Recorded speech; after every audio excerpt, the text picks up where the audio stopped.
Então, quando eu falo que para alguns problemas a gente consegue um algoritmo eficiente que resolve o problema, o que eu estou dizendo é que esse problema é tratável, tá? Então, tratável aqui se refere a um problema para o qual existe algoritmo de tempo O de n elevado a k. E aqui deixa eu fazer as ressalvas, tá? Essa notação a gente está acostumado, né? O que é o meu n aqui, o que é meu k? Porque em cada problema o n é uma coisa e tal. Aqui eu estou falando de um problema genérico, o n é o tamanho da entrada. Tá? Então, por exemplo, se fosse um grafo, o n seria o número de vértices mais número de arestas, alguma coisa proporcional ao tamanho da entrada. Tá? Não como fala, não é uma coisa só, é uma coisa que captura o tamanho da entrada do meu problema. O k é uma constante que não depende da entrada. Então eu estou dizendo que é um polinômio, né? No fundo eu estou falando, olha, eficiente para mim, tratável, quando eu falo assim, olha, tem solução eficiente. Matematicamente eu vou definir isso como tem um algoritmo que resolve aquele problema num tempo, no máximo, de um polinômio. Vocês já viram o crescimento de um polinômio n elevado a 10? É meio rápido, né? É meio rápido. Então, é claro que eu posso ter algoritmos que levam um tempo polinomial nessa definição e que na prática ele não vai chegar muito longe. Mas, em geral, a despeito disso, pelo menos matematicamente, assintoticamente, qualquer polinômio cresce tão mais devagar do que um exponencial, que por sua vez cresce mais devagar do que fatorial, então o gap já está ali, né?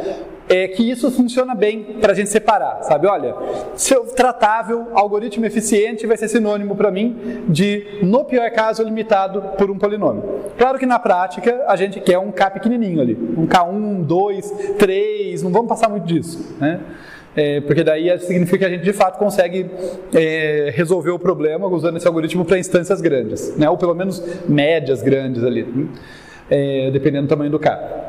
Mas, para todos os efeitos, isso é o meu tratável. Então, vocês podem imaginar que o intratável, né, aqui,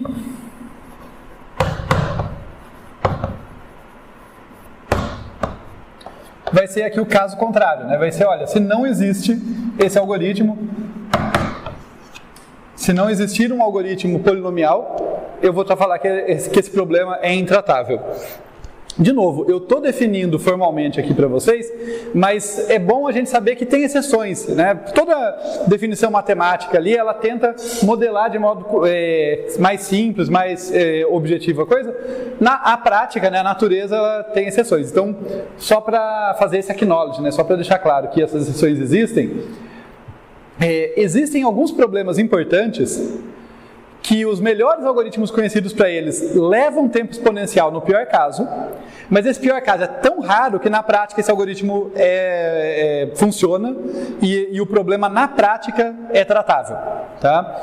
São exceções que eu não vou estar contemplando aqui, tá? Então, da mesma forma que pode ser que eu tenha... É o outro lado da moeda que eu falei antes, né? Olha, eu tenho um problema que até é tratável, mas o único algoritmo conhecido é para k igual a 100. Pô, n elevado a 100 não vou chegar muito longe, não vou resolver muita coisa, mas no geral isso define bem, tá? Em geral, se o cara tem um algoritmo polinomial, eu consigo resolver ele bem para instâncias de tamanho razoável e tal. Se ele não tem, normalmente esse algoritmo, os algoritmos que ele vai ter vão ser de tempo exponencial, fatorial, vão levar muito tempo, na prática também vão ser ineficientes. As exceções é que pode acontecer de terminar até que rápido na prática, mas é só porque é importante vocês saberem que isso existe, mas não foquem nisso agora, tá? Estou falando mais para dar uma visão mais ampla. Então tá legal, a nossa noção de eficiência está associada a tempo polinomial e capturada nessa definição de problema tratável.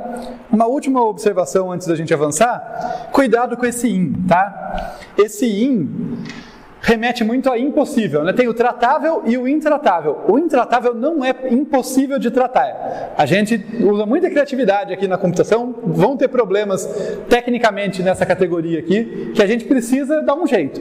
E daí tem maneiras, no final dessa aula, na próxima, eu vou falar um pouco disso. Tá? Mas é importante não olhar para isso como uma barreira. Tá? Um exemplo da perspectiva para vocês, voltando ao problema da ordenação que a gente viu lá em AED2. Lá em AED2 a gente viu o algoritmo n log n para ordenação, mas teve um momento que eu mostrei um limitante inferior. Eu falei, olha, temos aqui uma prova de que um algoritmo baseado em comparação não consegue fazer melhor do que n log n.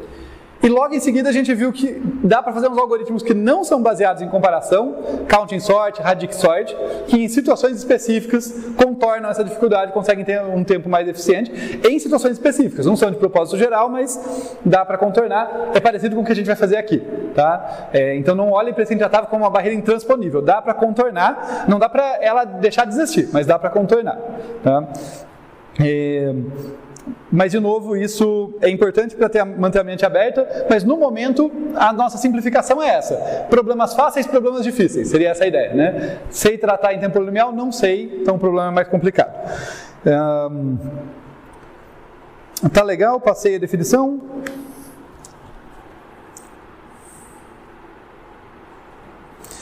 E uma outra observação importante é... Eu vou até arrumar aqui a definição, tá? Eu vou colocar com outra cor porque as duas têm seus méritos ali, ó. Aqui eu falei que um problema tratável é aquele para o qual existe um algoritmo polinomial. Mas eu vou colocar aqui como uma alternativa para esse existe, um é conhecido.